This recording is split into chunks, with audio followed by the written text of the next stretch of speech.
네, 이슈 분석 시간입니다. 오늘은 이슈 분석 시간에 첫 번째 이슈를 삼은 게 미국 투자자들의 ICO 참여에 대한 위험성 경고라는 이슈를 제목으로 달았습니다. 우리나라의 그 금융투자자 보호재단에서 낸 보고서에 미국 증권 규제기구의 지적사항이 들어가 있는데요. 여기에 보면 ICO에 참여를 한다든가 암호화폐 잠재력이 상상 이상으로는 크다라는 그 보고서를 냈고요. 그러나 그러니까 잠재력이나 그 암호화폐의 상상 발전 가능성은 우리가 생각하는 것보다 훨씬 큰데 오히려 그 ICO에 대해서는 정보 진위 여부가 어렵고 시장 변동성이 높다라는 그 보고서를 냈다고 하는데요. 그런 면에서 그 미국 증권 규제기구가 그 투자 위험도 있고 사기 가능성도 높다. 그래서 주의를 해야 된다는 그 위험성을 경고했다는 내용입니다. 그러니까 그 쉽게 말씀드려서 그 암호화폐를 발행하는 그 우리 그 ICO를 하는 그런 기업들이나 암호화폐 잠재력, 앞으로 블록체인 기술의 잠재력은 정말 우리가 생각하는 것보다 상상을 뛰어넘고 있는데 이 정보들이 제대로 된 정보인지, 그 다음에 그 시장 변동성, 가격 변동성이 너무 높아서 투자의 위험도 많고 그 다음에 사기의 가능성도 높다라는 점을 강조했다는 건데요. 사실 우리도 보면 그동안 그 많은 전문가들이 우리 처음 인터넷 들어올 때 그 포탈 이야기들을 많이 예를 들어서 말씀하셨는데, 사실 포탈들도 성공한 포탈들도 있지만 이미 소멸된 포탈들도 있기 때문에 이런 점에 대해서는 여러분들이 투자를 하실 때 상당히 좀 주의를 하셔야 되겠다라는 점을 좀 말씀드리고 싶고요. 2002년도경에 우리나라도 한참 벤처 기업이 올 때 벤처 그 열풍 때문에 많은 그런 사기성 투자들이 많이 있었지 않습니까? 그런 현상과 좀 비슷하다고 보시면 좀 될 것 같습니다. 그래서 그 대안으로 제시한 게 빨리 ICO 규제를 해야 되고, 현재 그 무상으로 그 코인을 주는 것도 사실은 판매로 간주를 해야 된다. 이게 미국 증권규제위원회의 현재 의견이거든요. 그러니까 무상으로 주는 것도 판매를 해야 되기 때문에 우리가 말하는 소위 증권형 ICO 중심으로 전 그 나라들이 현재 규제하는 분위기인데 그 법으로 하면 가능하다. 그래서 우리나라 같은 경우는 빨리 문제를 공론화시켜서 발전시키고 제도를 정비하는 게 올바른 방법인데, 현재는 아예 공론화하는 것조차도 현재 막고 있기 때문에 이것이 결국은 우리나라 그 블록체인 시장이나 암호화폐 시장, 뭐 또 암호화폐 ICO, 암호화폐 거래소에 대한 발전을 저해하고 있다. 뭐 최근 뉴스 이슈로 말씀드렸지만 암호화폐 거래소들에 대한 그 벤처기업 그 지정도 제외된 거에 대해서 지금 상당히 반발이 심하고 있기 때문에 과연 어디까지가 벤처로 지정을 해줄지에 대한 것도 정부가 일방적으로 결정할 게 아니라 정말 신중하게 생각해 봐야 될 것 같은데, 뭐 중소기업부에 4일까지 그 의견서를 제출하도록 돼 있으니까 그 후에도 다시 한번 쳐다봐야 되겠지만, 혹시 이 방송을 보시는 정부 관계자들은 좀 전향적으로 긍정적으로 좀 검토를 했으면 좋겠다는 좀 바람이 있습니다. 자, 다음 이슈입니다.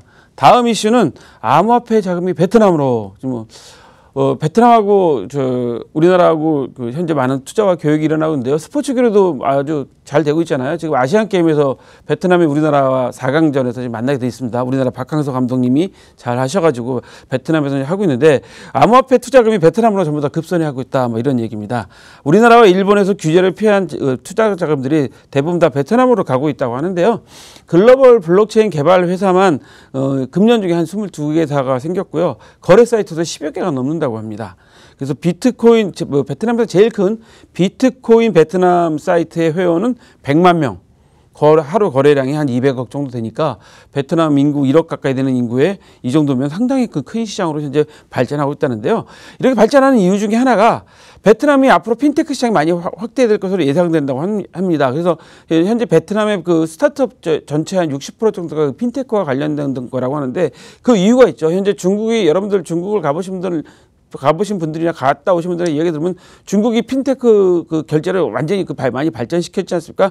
반면에 일본은 그 현금 결제를 많이 하고 있어요. 그래서 베트남 같은 경우도 현재는 현금 결제를 많이 하고 있는 시스템인데, 앞으로 핀테크 결제가 발전될 가능성이 높기 때문에 많이 몰리고 있다고 하는 겁니다. 그래서 베트남 정부에서도 그렇다면 블록체인 기술을 긍정적으로 검토해가지고 빨리빨리 발전시키자라고 하는데, 현재 베트남 평균 연령 30세 정도 되는 분들의 31%가 성인의 31%가만 은행 계좌를 갖고 있다고 합니다. 그리고 베트남 전체 인구 평균 연령이 30세니까 사실 스마트폰 쓰는 것도 엄청 쉽겠죠. 빠르고. 그래서 베트남이 지금 현재 발전 가능성이 있고 생산 인구가 많다는 것도 그런 이유 때문인데 2021년에 스마트폰 보급률을 보유율을 40%로 목표를 하고 있고요. 간편 결제를 장려한다고 하는데 우리나라는 현재 그 초고령 사회가 됐다고 하고 지금 현재 그 생산 인구도 내려가고 있어서 난리라고 하는데 베트남은 오히려 평균 연령이 30세고 이분들이 앞으로 핀테크 시장을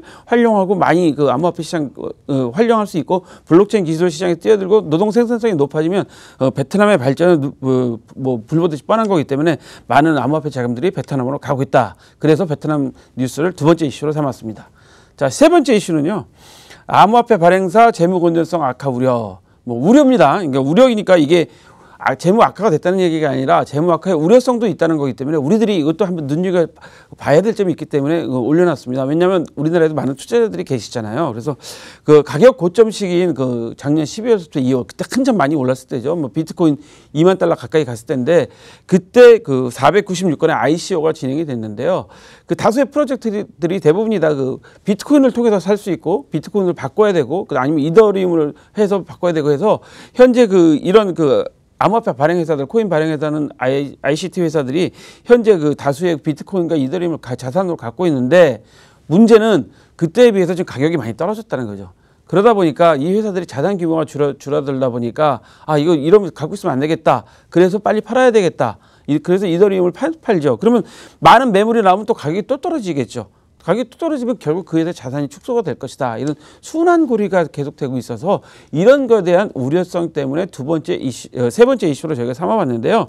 그 많은 회사들이 현재 그 이더리움이나 비트코인을 자산으로 갖고 있는 이유 중에 하나가 가격 상승이 앞으로도 할 것이라는 기대감도 있고요. 그다음에 환전 비용이 좀 많이 들어가고요. 그다음에 자산 운용 기준이 아직 없는 거죠.